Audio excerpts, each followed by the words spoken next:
Welcome to the Jackson Rudolph podcast. I'm your host, Jackson Rudolph, and this is episode 60, brought to you by the one and only, the legendary Black Belt Magazine. And today, speaking of legendary, we have one of the top lightweight fighters of all time in the house. We have none other than Team Paul Mitchell member, Diamond Ring winner, WACO world champion, Justin Ortiz. I am extremely excited to dive into the show today.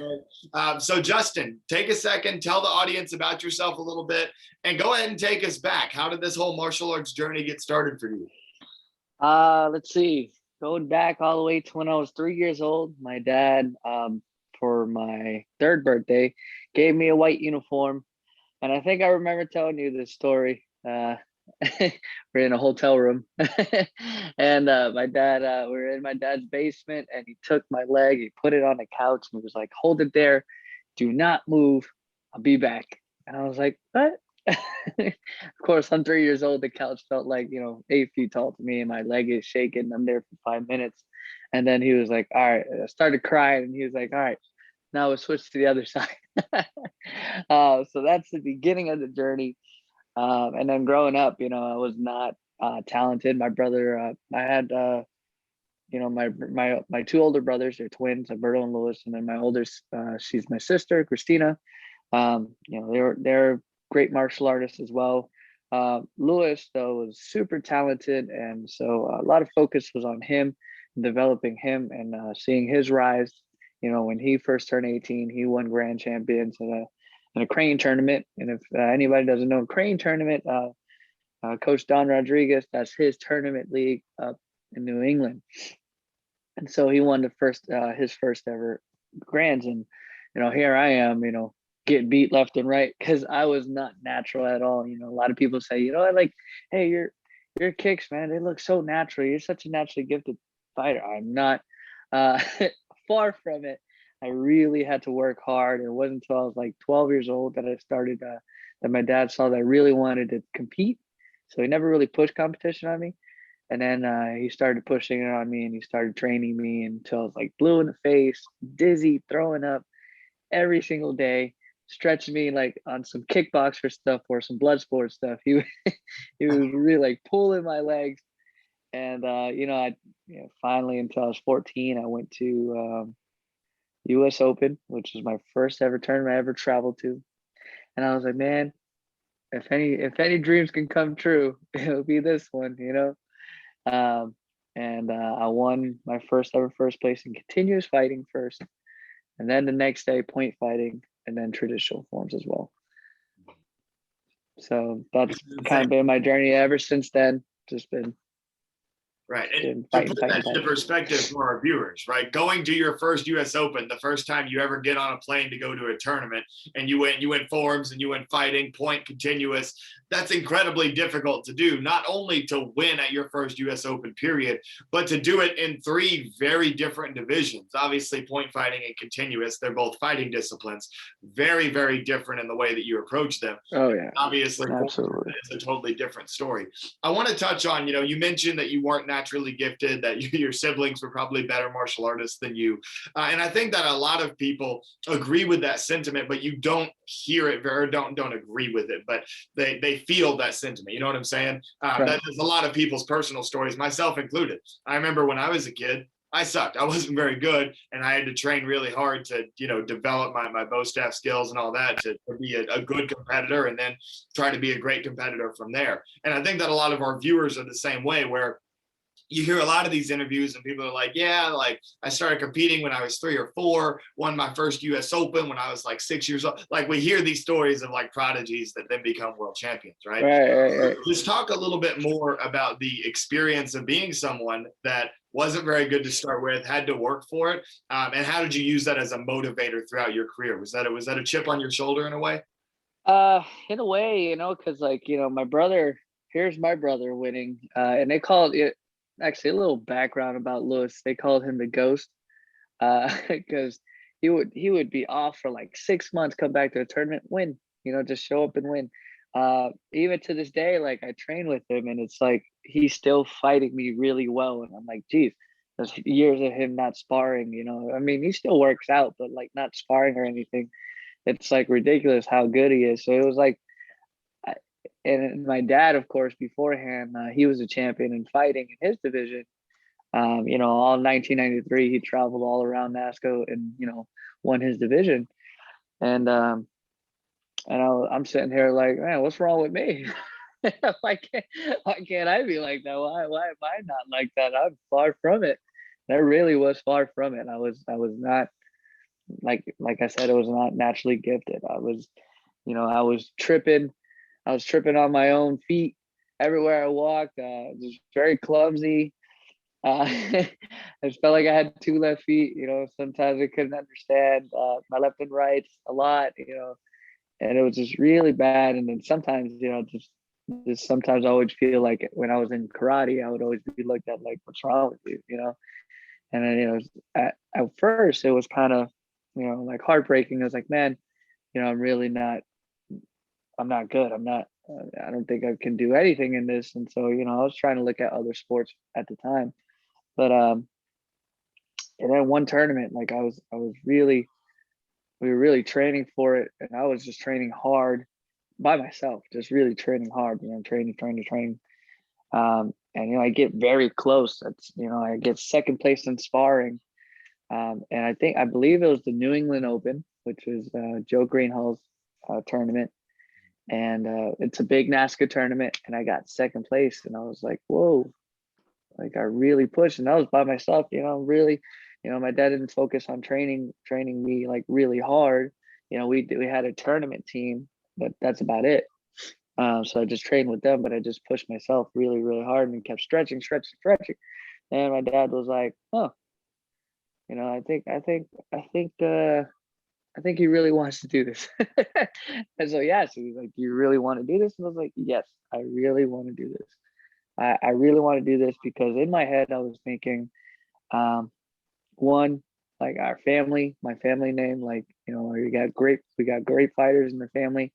And I don't want to be that one person that's not, and then two, I'm sitting there like, I just, got second place at a big tournament. I really think I can be something.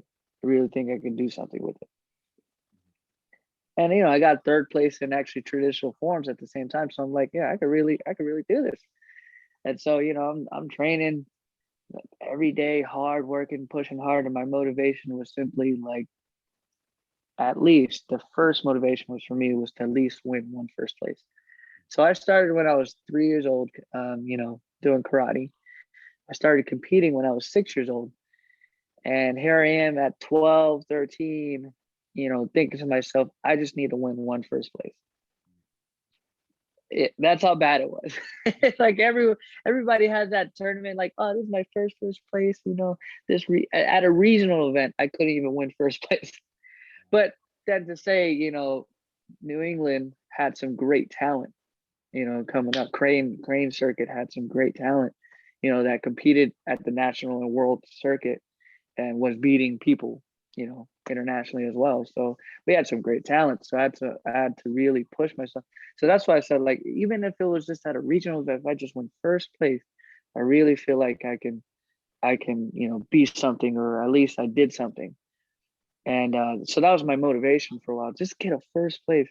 And I was getting closer and closer and closer and closer. And I was like, geez, man. And then they're like, hey, why don't you start doing love to fight? You love to like bang, like you like to hit hard, do continuous fighting. You might really enjoy it. And I said, okay. So when's the first like continuous fighting event? And my dad brought it up to the whole karate tournament team and was like, hey, if you guys want, we got US Open, which is in Florida, the first ever tournament we'll ever travel to. We'll do some fundraisers to make some money because I grew up poor, and we didn't really have money like that. My dad's school wasn't big at the time, and so we're like, okay, we'll raise money. We'll really work hard to get to this tournament, but we got to really work. We got to really work. So I shifted from fighting kids and training with kids to training with adults and fighting adults. So here I am, continuous fighting with adults, getting beat up, getting banged around, but like I'm pushing hard. And here I am doing my traditional forms every day. Pretty much after I fight traditional form, I fight again, traditional form, like just repetition, continuous endpoint fighting. And I finally get to US Open, and I'm like, I looked up, man, God, if this is one tournament that I can finally get a first place at, it would be this one. Why? Because Disney always says dreams come true, right? So I was like, I gotta have my dream come true on this one. And it did. It did. All that hard work and all fighting those adults and pushing myself to the limit where I couldn't really push myself anymore was my motivation to get that one first place. I came home with 3 first place. And when I noticed I could did that, and I did that at the US Open, which was a world event, I told myself from then on, I can be a world champion. Like, technically, yeah, that was a world title right there, 3 world titles. But I told myself I could be the world's greatest, and I wanted to be the world's greatest. And that started my journey. That really started my journey on becoming the world's greatest.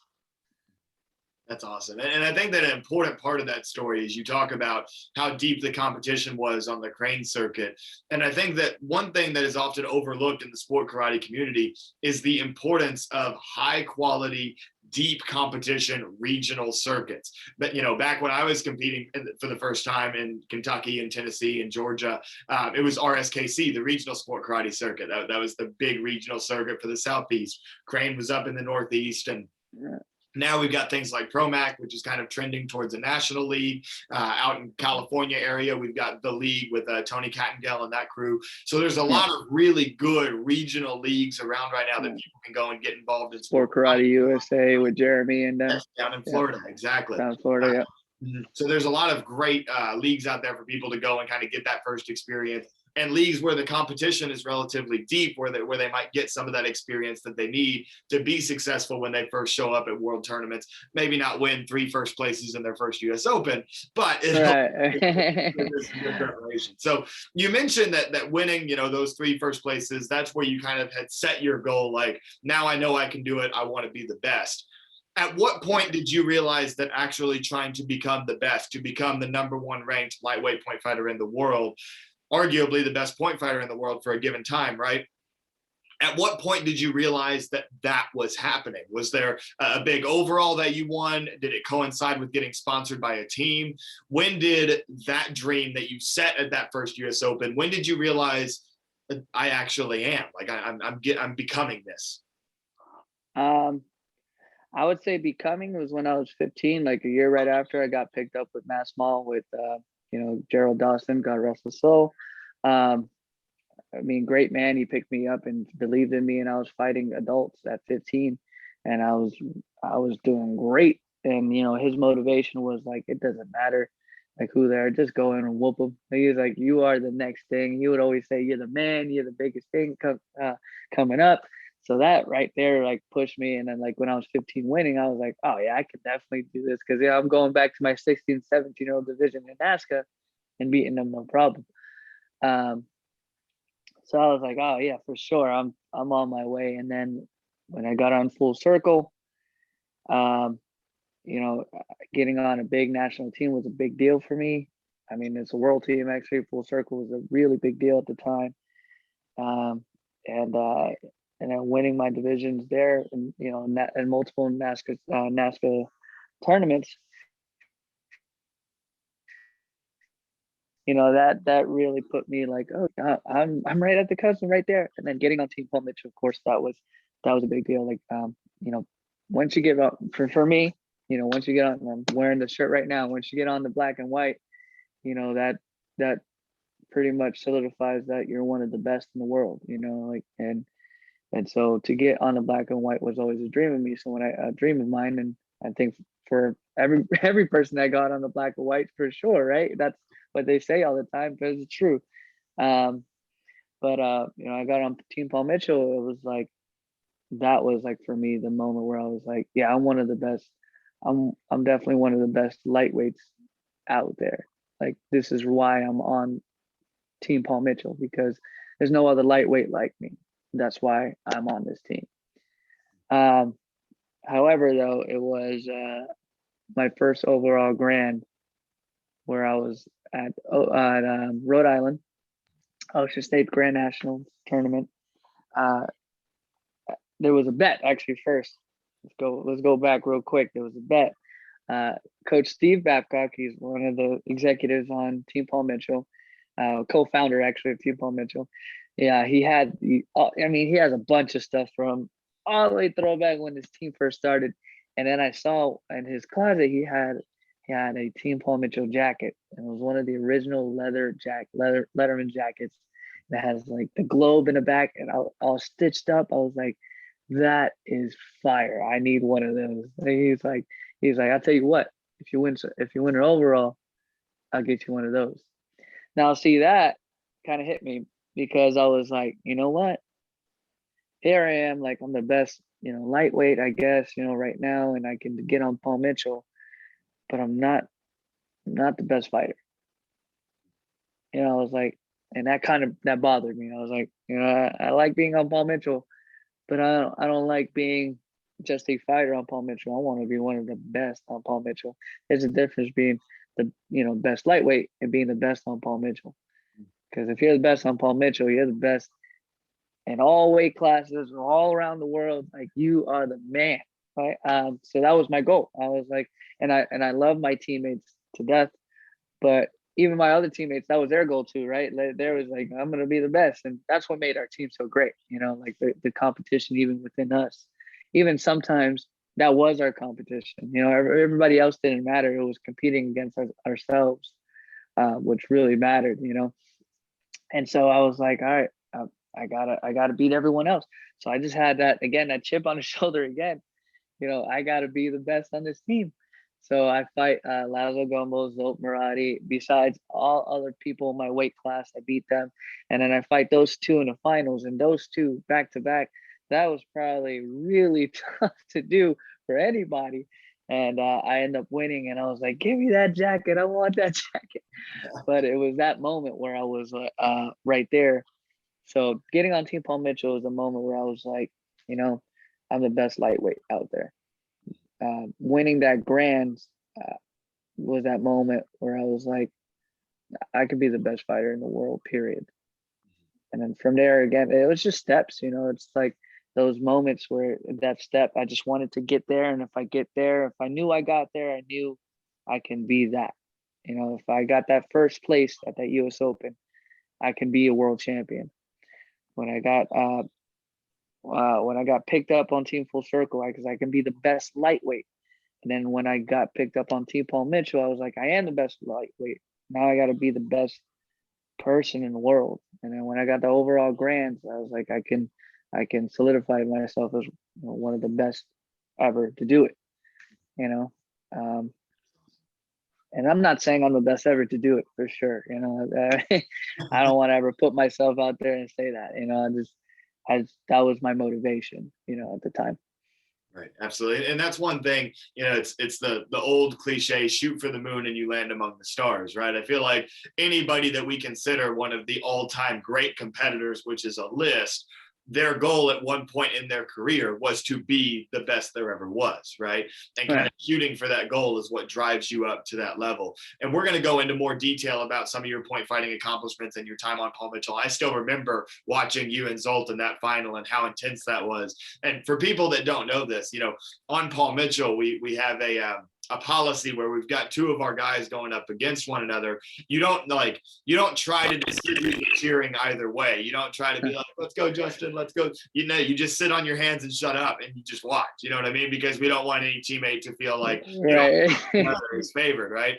And so having to sit there and watch that fight, which was an incredibly exciting fight, but just having to sit there and not do anything was difficult as a fan of the sport. But anyway, before we get into more point fighting, I want to cover an important part of your history that a lot of our viewers may not realize, that you were a forms champion as well. You talked about winning forms when you were a junior, winning the US Open forms division as a junior, right? So just tell us a little bit about, that part of your career where you were competing in forms, and just what did you enjoy? Well, actually, even as an adult, like when I first turned 18, I was winning some national tournaments. I was winning first place, and then at the same time going to NASCA. I won a couple NASCAs in traditional forms. And actually, it wasn't until I was 19 where I stopped doing traditional forms and just focused on fighting. But yeah, I mean, my growing up, my dad was like, "You have to do traditional forms." Like, and I think being from up north, you know, one of the biggest inspirations, and that's one of the biggest inspirations from around the world. But of course, being from up north, Kevin Thompson was a huge impact on all of us, and trying to be an overall all around martial artist. Now, I did weapons. I still can do weapons and all types of weapons, creative and traditional. But I always did it for show, not for competition. Um, but I knew him and I had to do him because my dad wanted me to be an overall martial artist, just like Kevin Thompson was. And I think that was the biggest motivation right there. Was no matter what, no matter how good you do in fighting, you're gonna do forms. And sometimes it was kind of a force. It was like, no, you're doing forms. I'm like, oh, I gotta do forms. Why? But I think, of course, there's argument of whether forms shape you as a fighter. And I wouldn't even argue that. Whether you think forms shape you as a fighter, it's up to you. I don't care. I know that forms shape you as a martial artist. And there's a difference. There's a difference between just being a fighter and being an all-around martial artist. And I thought that's what made me better, was being an all-around martial artist by doing my traditional forms. And growing up, once I got that first place in traditional forms, I started winning more first place, and I started winning overall grands in different tournaments with traditional forms. Actually, 2 U.S. Opens total in traditional forms. And then as an adult, I won overall grands. Actually, as a kid in Mass Mall, I was doing adults overall grands at Crane as well, with my traditional forms, and winning that as well, alongside sometimes my point fighting grands. And then on top of that, I was doing continuous fighting as well, consistently, which actually goes to my first ever Walker World Championship when I was 15. Was the first ever Walker World Champion was in kickboxing, not in point fighting, actually. So it was like kind of weird how everything flip flops, because point fighting was actually at the back end of things. Mm-hmm. That was my least, my division where I was like still needed work in it. Always growing up, I always did forms, continuous, and point. But continuous was my first ever first place, and then my first ever world championship was in continuous, and then came traditional forms. Traditional forms, I've always had a very strong traditional forms. I don't know if you remember, but watching my traditional forms, I was super low, like very low to the ground. My stances. Yeah, my front stance, horse stance, everything shifting. I would stay low, and that was one of the biggest things my dad would always say: never change your height, keep it low the whole time. And it was really hard, but then at the same time, mask at the time wasn't like too traditional. It was like a creative traditional almost, in a way, right? Like you had to be creative with it. Everyone had to have super low stances, loud yells, the pulls, the shaking, everything. Like it was intense. It was like showmanship. You had to have great showmanship. And I think I mean, I had that a lot, and I was like, I can do this well. So but traditional forms was a thing. And then when I turned 19, I was like, I really want to just focus on fighting. So, but once in a while, I'll throw my traditional forms in there. I remember going to a tournament with my traditional form and winning again. And I was like, I win an overall grand here and there with my traditional forms, because some people forget that, I have a great traditional background, so. Yeah. I mean, I remember watching you a few years ago at the Dixielands, making stage with traditional forms, right? Hitting that low horse stance, killing it out there. And so I've always enjoyed that. And I love what you said about being a well-rounded martial artist and how important that was to you. And I think that a lot of our audience will respect that, because, that's any true martial artist. You want to kind of study and learn about and immerse yourself in as many different disciplines as you can. And you certainly did that in the competitive realm. You talk about traditional forms, point fighting, continuous. I've also seen you trick. I've seen you cork and sideswipe. I've seen you beat Jake battle backstage at the martial arts. That's right. That's right, Jake. Yeah, we're calling you out, man. Yeah, we gotta get a rerun of that trick battle. Put it up on We do, man. But I was just psyching him out. I was getting in his head. That's what, because he's a great tricker. I was like, I don't know what I'm gonna do to go against him, but I was like, I got to get in his head. But now I know the secret weapon. Back to the point fighting, right? Because I know that that's what a lot of our audience wants to hear you talk about, even though I think the form stuff is cool. But back to the point fighting. So you talk about coming up, obviously inspired by Kevin Thompson, like so many of us were. Within point fighting, Kevin Thompson being one of them. Who else was it that you were looking up to when you were, a kid, teenager, looking up into that adult division? Who was it that you wanted to be like? What fighters inspired you most? Yeah, and if anyone doesn't know, I'm originally from Boston. So naming that city, if you know about point fighting, you should know that it is like the city of greats, really. Boston Taekwondo had tons of fighters that came out there that a lot of them were world champions, and a lot of them end up being on Paul Mitchell as well. But growing up, actually, my dad wasn't a part of them. He was a Shotokan stylist, but we watched him a lot. Pedro Xavier, Mafia Holloway, Alberto Montron, Reggie Perry, all these fighters, Ronald Donald Brady, all these fighters came from one school, and I'm probably naming like half of them. But for sure, out of that whole group, growing up, I was, Pedro Xavier, like the Axeman, like that. That man with his leg was incredible. And then when I was on Mass Small, I got a chance to learn about and to work more with Mafia Holloway. That's because, growing up, I didn't know much about Mafia Holloway until I got to work with him. And then I watched more about him, and he had an amazing leg. And, I mean, they all had amazing legs. That's what they're known for. So that, Pedro for sure was one guy that definitely inspired the kicking, and actually inspired even my dad with the kicking. Even though his style growing up was Shotokan, they kicked a lot because that area seemed to be a lot of kickers. But Pedro Xavier was definitely a big inspiration. And then my dad also, he was a champion. So watching his fights and watching how he did things, and that's where I got my ridge hand from. He had a great ridge hand off his leg, and I would use that a lot. And then my brother Lewis was just an amazing fighter as well. His natural ability, he was gifted, but at the same time, he had very quick twitch and quick reaction that even I still try to work on. To have like him, like he's that good at his quick twitch and his quick reactions.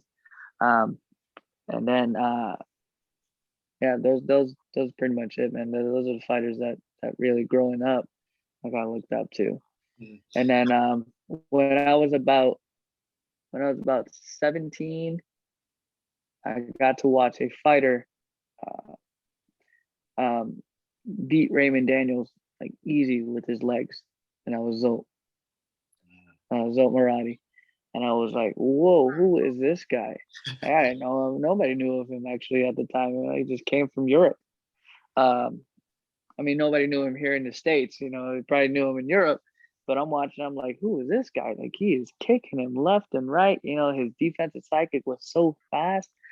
I was like, a kicker can do it. A kicker, because at the time, kicks, 90s were the thing. Growing up, then it became hands, and coming back, I see these, beating Raymond. I was like, whoa, like I got to see that. I got to see who this is. So I got to learn more about Zolt, and then ended up being teammates with Zolt. That was like super cool. And I was like, you know what? Yeah, I'm gonna learn some more from this guy. So those are the fighters that kind of like influenced and and at the same time motivated me. Very cool.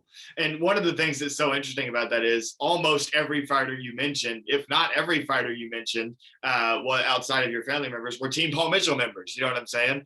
Yeah, So yeah. it's so cool how you got a chance to continue that legacy and represent Paul Mitchell. And I remember so many times that we've gone into hospitals, or like I remember one time I went to the Rhode Island School for the Deaf, and we've done demonstrations with Team Paul Mitchell to help inspire some of those kids and uplift them.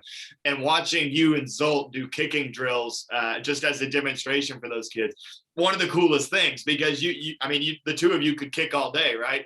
Different types of kicks, throwing round kicks, throwing side kicks, showing off the axe kicks and the jump kicks and everything. And then the two of you always challenging each other to see who could do more, see who could do them faster. That was always really special. So let's talk about Paul Mitchell specifically a little bit. Everybody that's ever been picked up by Paul Mitchell remembers the moment in which they got on the team. Tell us your story. What was that like? Who called you? Was it an email? How did all that go? At first I was on Full Circle, and I remember like my name was gonna be was being tossed around, and they picked up DW, DeAndre Walker, out of Coach Damon Gilbert's school. Actually, he was from his school, and it kind of upset me. I was like, "What?" So instead of going with me, and I was like, "Fine," but I get it picked up on Full Circle, so I ended up fighting. I remember beating Team Full Circle, beating Team Paul Mitchell at Ocean State, and I had this fire in me to hit DeAndre so hard. And I love DeAndre. DeAndre Walker is a great person, but I had this fire to hit him so hard to show him that they picked the wrong person. But later on, fast forward, I'm at Diamond Nationals. I win my division, and Chris Rappo comes up to me. He's like, your name was going around and stuff like that, and I go, really? He goes, yeah, but I see that you have a change of heart. You're on Team Full Circle, and I go, well, if the opportunity is right, I always wanted to be on Paul Mitchell. And he goes, you serious? And I go, yeah, of course. Whose dream isn't it to be on Paul Mitchell? He goes, don't tell me that, Justin, because I'll go make some calls. And so I was like, oh, who knows? And I'm like, all right, we'll see. And then all of a sudden, Chris is hitting me up and he's telling me, he's like, hey, your name is going around again.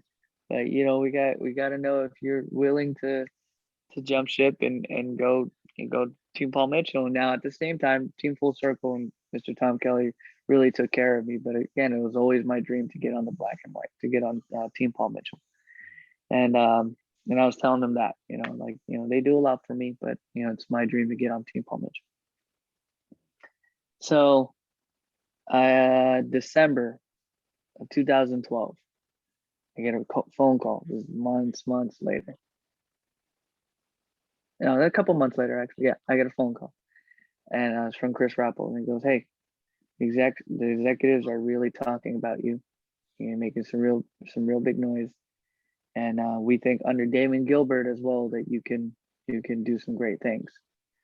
Because I wasn't winning overalls at the time. I was winning my division here and there, but I was an upcoming fighter. So usually Team Paul Mitchell, they pick fighters that are already well established. So this was a big deal for both of us, for me and the team, because the team had to pick up a fighter that can possibly be something. And he was like, so that being said, we're gonna have to put you on a trial. Put you on trial, see how it goes. And I was like, I was like in my head, I was like, whoa, can I get on? I can be on Team Paul Mitchell right now. But the other side of my brain, the logical side, was like, hey man, you're in college. You're in Florida living by yourself, because I moved to Florida all by myself when I was 18. Went to college. I went to change my life, because living in Boston at the time wasn't the best. Especially growing up how I grew up in the projects. So I wanted to change that. And I was like, I don't have money. I don't have anything. I can't be put on the trial. And here I am. I'm on Team Full Circle. I'm getting fully sponsored. I can't leave a fully sponsored team to go to something that could be sponsored. It just wouldn't make sense. And Chris was like, all right, well, let me talk to him, and I'll try to see if I can call you back. And I was like, oh man, I just ruined my chance to be on Team Paul Mitchell. But um, at least I stood up for myself. And I kept trying to put that in my head. At least I stood up for myself. At least I stick to what I believed, and at the time what I needed. And but at the same time, I was like, I think I just ruined it. I ruined it. I ruined it. And I'm like, oh, what did I do? I was like, no, you did right. And the other side is like, no, you did wrong. And I'm like, no, you did right. So it's like contradicted each other. And then I get a phone call back, and it was like, hey, we talked, and we can offer you a full sponsorship, but you have to make sure that you work your tail off. Like, you cannot prove me wrong. And I think because Chris Rappold really believed in me, and but I think that's Chris Rappold in general. Like, if you learn Chris Rappold, and you get to if you are ever with him, you'll feel like $1,000,000 with that guy, because he has a great way of motivating and making you feel like you can really achieve a lot. He's just that captivating and motivating. Um, so I was like, yes, sir, I won't let you down, for sure. But it wasn't until later on December, right before Christmas, I get a phone call from Damon Gilbert saying, here's your official welcome to the team. Welcome to Team Paul Mitchell. It's not official until Damon Gilbert calls you and says, welcome That's to awesome. Team Paul Mitchell. And I was like, whoa, I'm on a team, baby. I was like, what? Super cool. So yeah, that's how that went down. Such a cool story. I feel like everybody has such a cool story of like how it all went down when they got on the team. And it's funny, just very briefly, a little part of my story had to do with Damon as well. So I got picked up in July of 2012, just about 6 months before you did. And a year before that, at the US Open 2011, I was in the middle of a win streak. I'd won several overalls. You were one of those that got picked up as somebody they expected to win overalls. I had won a whole bunch of overalls and still hadn't been picked up yet. So I don't know what was going on. But anyway, so I was on a win streak, and I remember I won the US Open, and I was watching the YouTube video because, there's always a delay in getting the YouTube videos from the US Open because they got to wait for the ESPN broadcast to happen, and then all the videos go up on YouTube, right? Right. And so I'm going back and I'm watching my form on YouTube 3 or 4 months later, and at the end of my form, I see this big figure stand up in the background and like put his hands in the air. And I was like, who is that? And then I looked at the t-shirt, and it's a Paul Mitchell logo. I was like, that's Damon. And, before I was ever even on the team, I finished a form, and Damon was standing up cheering for me. And I was like, well, that's got to mean something good. He's got to know who I am, right? And then but before we get to kind of our next topic here, you mentioned Chris Rappold. I want to give Chris Rappold a shout out because I feel like so often there's this like shroud of mysteriousness over the executive team, because that's kind of how Paul Mitchell likes to keep it. So people don't really know how the inner workings go and everything. But Chris Rappold is an essential figure in the day-to-day functioning of Team Paul Mitchell, right? He sends out the emails, he keeps us all informed, he sets up meetings, he works on the century arrangements and our sponsorship deals, and works directly with Paul Mitchell, the brand. And there's just so much that Chris Rappold does that I think doesn't get appreciated often enough. Obviously, in conjunction with the rest of the executive team too, but Chris has done an incredible job with us. So I just wanted to shout him out since you brought him up. Absolutely. He's an amazing person, amazing businessman. Has 6 schools, just amazing, brilliant mind. A leader of the martial arts industry for sure. But at the same time, I got to train with him, and I loved training with him. And that's actually one man to train with. Damon Gilbert, he helped me with the insights and the IQ of a fight, and really building my IQ and studying and reviewing fights and films.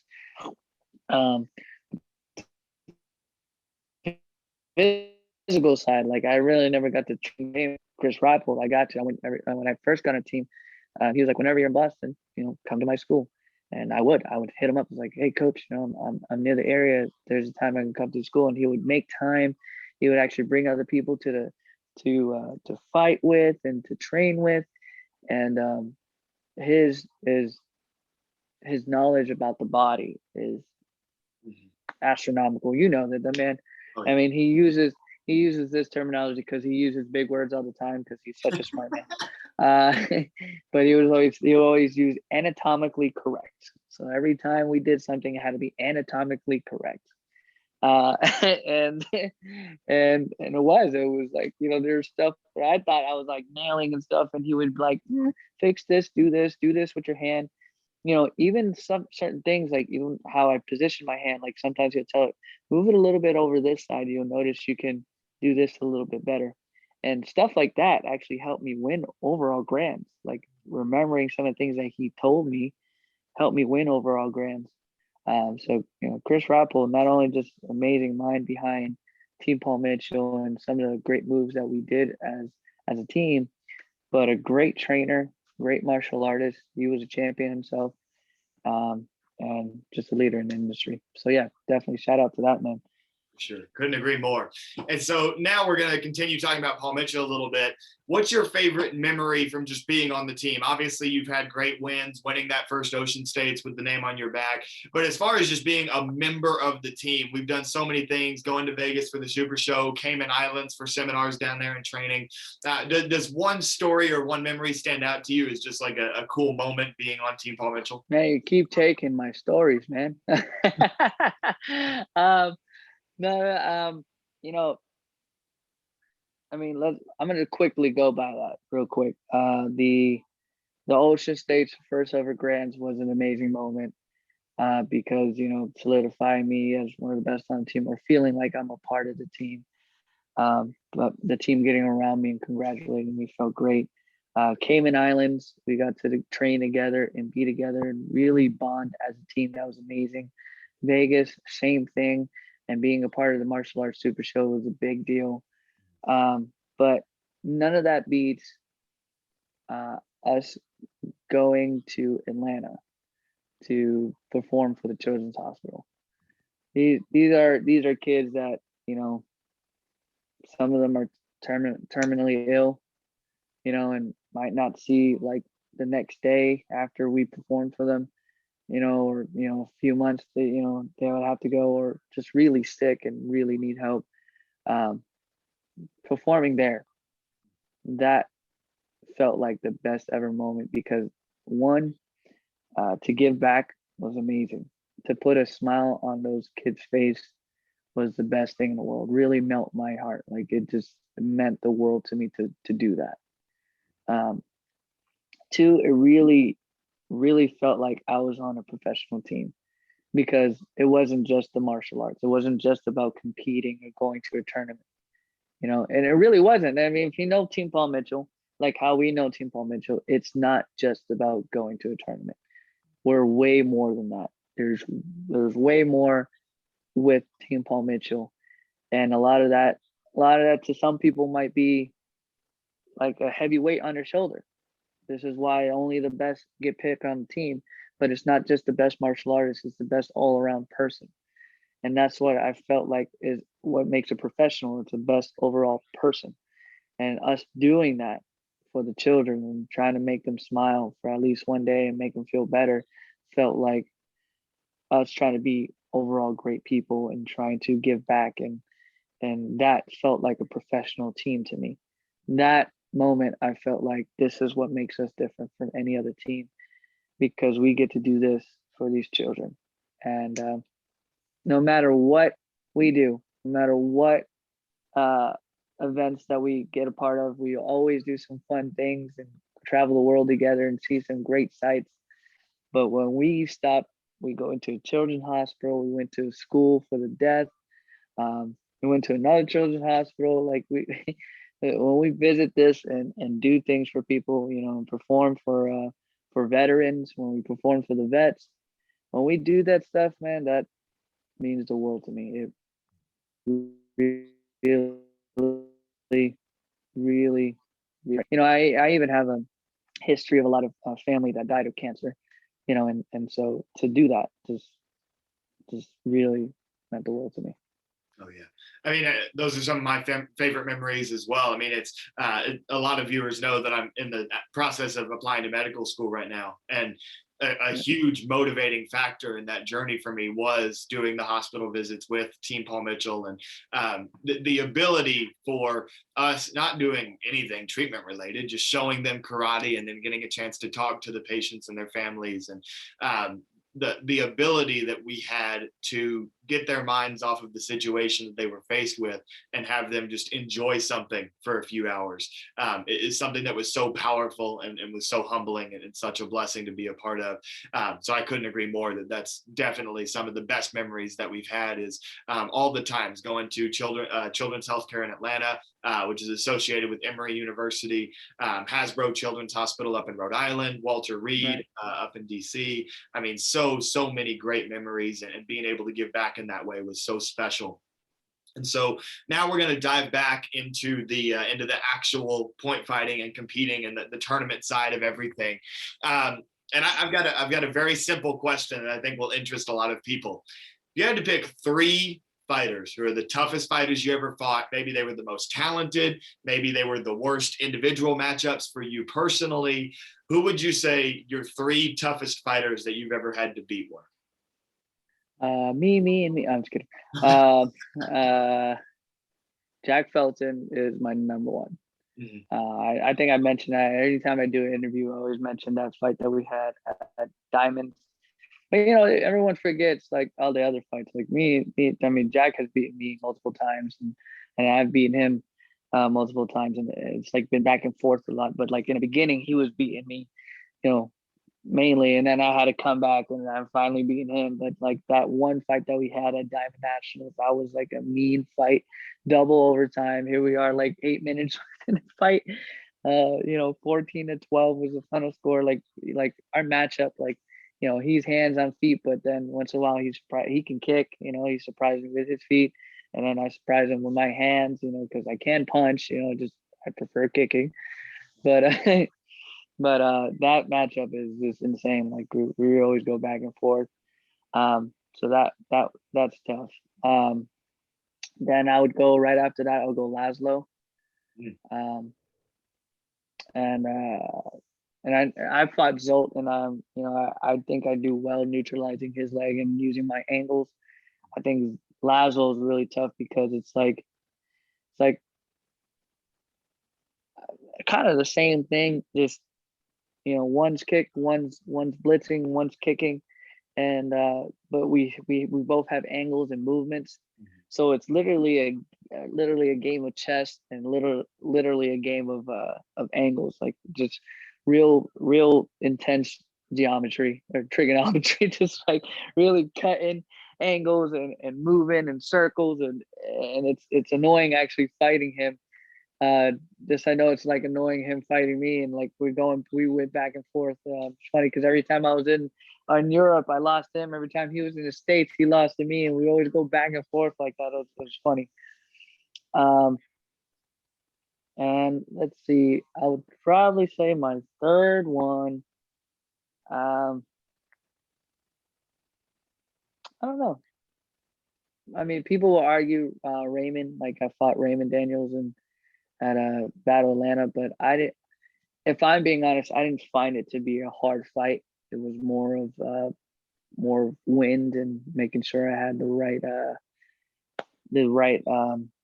stamina. And I was a lightweight compared to a heavyweight. And I thought I did really good fighting him there. Um, but so I mean that's probably was my hardest fight in my career. One of my hardest fights, besides those other two, was that one against Raymond. But I felt like those other two for sure, their styles and just made it a little bit more difficult for me to fight. Absolutely, and I think that is the three toughest fighters that it's going to be hard for anybody to argue with. Like, yeah, those three sound like they'd be pretty tough to fight, considering obviously Jack's pedigree. Yeah, and I don't want anyone to get twisted. I'm not saying Raymond James is not a tough fighter. It's not what I'm saying at all. Has to ever do it. One of the greatest of all times. It's just like style to me. That was those two were just annoying to fight. where I felt like Raymond, like if I was just, I felt like I can do well, fighting his style, you know. And you did very well. I mean, that Battle of Atlanta fight, you could make an argument that you probably should have won that fight. There was, if you go back, the video's on YouTube for anybody watching. We've done it in film study on this podcast before. The big point of contingency, I guess, in that fight was there was an apparent front hand to the body that Ray scored on under NASCAR rules. Front hand to the body probably isn't a scoring technique. And so that front hand to the body that scored for Ray is what forced overtime for the fight where Ray wound up winning. But if that front hand doesn't score, then there's no overtime. Justin wins in regulation. But I digress. Next question. I'm gonna or the kicks to the head, or all the kicks to the head. Like there was some questionable things there. And I'm calling out Raymond Daniels, you and I. Next, no, I'm kidding. Raymond is actually a great person, and again, getting to talk to him like after the fight, and then him actually getting to know me, like, to gain Raymond's respect is a huge thing. He's one of the greats, and he told me he puts a lot of respect on my name. He gives me his respect, which meant a lot to me, especially like me. I watched him growing up. I knew of him when I was a child. Like that's how long he's been doing great and reigning. Yeah, just having that respect from him means a lot to me. Love the guy. He's a great man too. So that's awesome. So now I'm going to flip the question a bit. Who's somebody, just one person that you never got to fight? Maybe they retired to like before you got into the adult division or whatever, or somebody that's maybe newer that you just haven't gotten to fight yet. Who's somebody that you haven't gotten to fight that you wish you would have? Pedro. Mm-hmm. And that's only because he was my idol. Like one of persons that I looked up to kicking was Jason Borelli, and I got to fight him. So I was like, oh, that was cool. But going back, would be Pedro, and I think that's joking around. Like always, people would always be like, who would win? And of course, everyone's like, oh, Pedro, because he was a kicking man. He was an axe man. And I'm like, nah, I think I could beat his style. Because I had the defensive leg kicking, and I neutralized kickers really well. From the tallest kicker, biggest kicker, any type of kicker, I really neutralize them well. So I always wondered how it would do against him. And of course, he's my idol. So of course, to fight your idol is like a basketball player right now playing against Jordan. You know what I'm saying? So that's how I would feel. Like, oh man, I really get to fight him. So that would definitely be one person I would love to fight. That's a good one. And I would love to watch that fight because you're right. That would be an excellent battle between kickers there. Two of the great kickers in point fighting history between you and Pedro. So now I want to shift off of sport karate. Now we're going to go into some of your other endeavors as we start to close out the show here.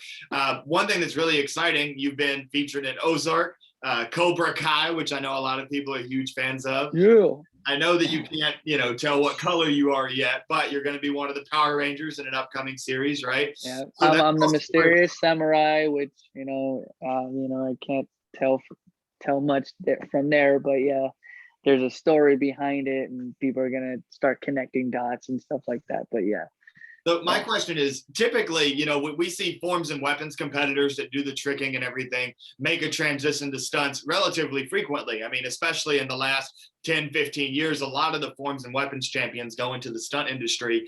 We don't hear about that happening very often with fighters, and especially going into acting. You're going to be acting in the Power Ranger series. You're not just doing stunts there. So tell us a little bit about how you got involved in that world and kind of what your goals are and what you've got forward.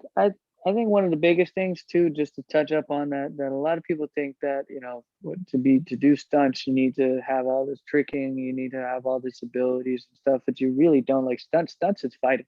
Like it's actually, if you break down stunts, like basic stunts, is fighting. Of course, being a fighter though, it doesn't mean you can just do stunts, because stunts is a whole nother world itself. So I have one of my best friends, he's like a brother to me. His name is Christopher Anthony Yorka. He's taught me some stunts, and he's shown me the difference between like using my fighting, like being a fighter, and then being able to do stunt fighting, which is a little bit different. But he always told me that there's an advantage of being a great martial artist. And I started to realize that like a lot of people that do the stunts are actually not martial artists. And if they are martial artists, then they go really far because they have clean martial arts and a great background to use that. But people always associate to trickers or forms people, but they don't realize that if you know like clean fighting, like you're well on your way to become a great stunt person. You just got to learn how to do it in the stunts. So that's actually a big deal. So like, if I can employ like fighters to start thinking about, because think about it, back then actually it was the fighters that would give stunt work. If you notice, like some of those old movies, like Mortal Kombat and stuff like that, there were fighters that were getting. Force people did too, but fighters got a lot of uh, stunt productions or being able to get on movies because of the fact that simply they knew how to fight or they knew how to take a hit, they knew how to fall back, and they had great martial arts. So break falling and doing all that was all involved, and they knew how to do it. So that's why a lot of times they get fighters, and then shifted to the flashier stuff. We started getting form competitors, and form started doing it. But me being a fighter, I was like, I know how to trick, I know how to do this stuff. But I didn't get on because I was tricking and stuff. I got on because I had like clean martial arts, and I was able to learn and transfer that into stunts. So that's awesome. And I think that should be a motivating, any fighters that are listening to this, maybe younger fighters that are looking to go on and do something after their sport karate career, that would be a great path they can try to follow and follow in your footsteps a bit. Now, I know that a lot of our audience here on the Black Belt page, we have a ton of Cobra Kai fans. So can you give us just a little bit of a behind the scenes? What was it like being on set there, and how was that whole experience? Oh man, being on set was amazing. Uh, felt extra special, like being around everyone and being around the production and seeing everybody in the background. And it's always, everyone's always curious, like, how are they in real life? Like, how are they in real life? And they always ask me, like, how are they for real? Like, for real, how are they? And they're amazing people. They're all sweet. The whole cast, they're very sweet. And a lot of them actually train under, they trained with Hito is the coordinator, and Janelli as well. They train with them and learn martial arts to do this and to do this role, which was really cool that they took their time to actually like practice, which was great. But they're very sweet and humble, and they try to learn and stuff like that all the time, constantly, and they're very helpful too at the same time. But to be in set was amazing. It was just seeing everything in the background, seeing how things work. And I'm like, whoa, so they're really not here? Okay, but they're here. It's crazy. I mean, I'm not gonna give more detail, but it's like, what? And then of course, how they treat you really well. They feed you really well for sure. That's crazy. I didn't think the food was like that, but food is amazing. But it's just an overall great experience, and being in the background, seeing how things work, how things come about, how sequences work, how they piece it together. It was mind blowing. That's really cool. That's an awesome experience, and we look forward to hopefully seeing you on the big screen more, whether it's on Netflix or in upcoming movies or other series. I know that for sure. in the sport karate community is rooting for you. It looks like you want we got a movie that I just filmed. It's called The Replaceables. I did a fight scene there, and we're hoping that it should be on Netflix. There'll be more details coming out soon. So I got some great FaceTime on that. Get a cool fight scene with Ernest the Cat Miller. Shout out to him. He was actually one of the original Paul Mitchell members. So WCW, WWE wrestler. So getting to work with that was just amazing, mind blowing. And then of course the Power Rangers coming up, and then hopefully we get on more TV shows and movies coming up. But for sure, let the whole world know, and I appreciate everyone being behind me. Like, it really means a lot. The karate world is really strong together. Like, they really been lifting me up. So love it. Sure. We're all one big family. And that brings me to last thing that I want to talk about is not only having success outside of the competition world and the stunt and the acting and the Hollywood industry, but you're also finding success in the martial arts business side of things as well. You've taken on a management position within the dojo franchise with Josh Horwedge and his team. Josh Horwedge, for those of you that follow the page, the same guy who's one of the main promoters of the Pro Point professional point fighting promotion, also owns a franchise of schools called the Dojo, which is primarily focused down there in the Atlanta, Georgia area. So Justin, just tell a little bit about your business experience there. And speaking of martial artists being a family, if there are any skilled martial artists that want to look into to school ownership, talk about maybe how they can get involved with the dojo. Yeah, for sure. Even through the pandemic, we've still been growing, which has been amazing. But I run the North Cumming area. Cumming, Georgia is the area where all our schools in, and I'm at about the north area, like right on Dawsonville and Cumming borderline. It's called Dojo 400. That's my dojo. So I run that location, and we're hitting almost about 300 members, 300 students in our school. So it's pretty cool. And we've been growing even through this pandemic. We were growing, so which was opposite of most people in the industry. And I really feel for people who really couldn't open up. My heart goes out to those people that really had to put a halt to the business and everything like that. That's really tough. I couldn't imagine. But we kept pushing. We were doing the Zoom for a while, and now we're in-house classes now, and we're growing. And just being able to learn more and more as I go along, because I always told myself I don't want to just be a black belt in martial arts. I want to be a black belt in business as well. And then I thought, at first I was with Premier Martial Arts. They taught me a lot too. Shout out to Barry Vanover and Miles Baker. They're great teachers, and of course great leaders in the industry. I just moved to dojo because I just wanted an opportunity to own the schools, and then at the same time be part of an organization to help grow it, not something that was already established. So I wanted to help grow something.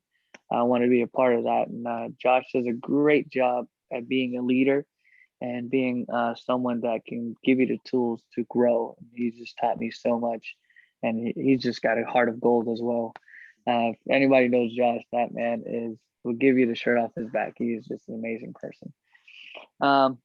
But learning more about the industry, I'm growing, and growing that school. And then I became I became part of the organization where now I'm leading the other instructors and developing the curriculum and training staff, to develop more schools. So we're actually looking at developing more schools. We're actually looking at growing even more. So we are looking for other martial artists that are really interested. So if you guys are ever interested to come to the Cumming area, check us out. We'll fly you guys out. We'll help you grow. And if being a martial artist or owning a school is in your career path, then dojo is the way, because we have a way of getting you guys to own a school and to get you owners, from people that started. And I've seen some of it firsthand here in the dojo, people that just started assistant, being an assistant teacher, really just assisting classes, to all of a sudden now they're owning a school, which is amazing. That just shows the growth and opportunity that Josh creates through dojo, and that I want to create more through the dojo. And of course, I'm helping him try to make this into something bigger, but at the same time stronger. We're really big on making this family feel, making this close, and we all train together. We train still, we still grow as a martial artist. So I think it's just phenomenal. So if anybody's ever interested, please contact me, or Josh Horridge, and we'll get you guys going. Absolutely. And from somebody that's not associated with the dojo, I'll go ahead and tell you guys, listen to what this man is saying. They have a great program that focus on growth. They take very, very seriously. There's great opportunities within that system. So I highly recommend anybody that's interested in opening a school, but maybe don't know where to start, go ahead and hit up J.O., Justin Ortiz, or contact Josh Horwedge and get yourself started with the dojo, because they really do have a great team there. So Justin, just one more time, I want to say thank you so much for your time, man. I really appreciate it. I think this has been a great show. Lots of great insights from so many different areas of this martial arts community that we love, that I think that everybody, if you're just tuning in now at the end of the show, make sure when the stream ends, go ahead and rewind and watch this whole thing back through, because there's all types of great little nuggets throughout. Also, before we finish, I want to give a shout out to Eva Ramirez's Elite Sport Karate down in Brownsville, Texas. We got this idea to do a podcast together. We were down there with our newest teammate, Alex Mancias, teaching a seminar, Team Paul Mitchell Experience again. So shout out, that was awesome. It's great to be back in front of students. It's great to be teaching seminars in person again. And if you're in the Brownsville, Texas area, come on down there and check out Eva's Elite Sport Karate, home of world champion Alex Mancias, as you'll see if you check out the poster outside there. Best of the best. Absolutely. So J.O., any last words as we log off here? Anything else you want to say to our audience? Oh man, no, thank you for having me on. Of course, being on Black Belt Magazine or being interviewed by Black Belt Magazine is a big deal. So it really means a lot to me. But it was even a bigger deal, man, getting interviewed by one of the greats, man, Jackson Rudolph. You are amazing. You're an amazing martial artist. And you've done so much in this industry, and really want to applaud you for that and give you a shout out. So thank you for that, man. Really means a lot to me. And of course, we, kind of grew up together in this process. So it's amazing being teammates with you. But, for those out there, just keep pushing, I know it's difficult right now, but we will see the light on the other side of this tunnel. And I always say this in my, on everything I do, the reason why I'm achieving the things I'm doing now is because I never stopped dreaming, So if anything I can tell anybody is never stop dreaming. As adults, we forget to be a kid. I always tell people I'm a professional kid, and we never stop dreaming. We always keep imagining, and that's how dreams come true, right? That's how we really make things happen. So that's all I gotta say, man. Thank you so much for having me.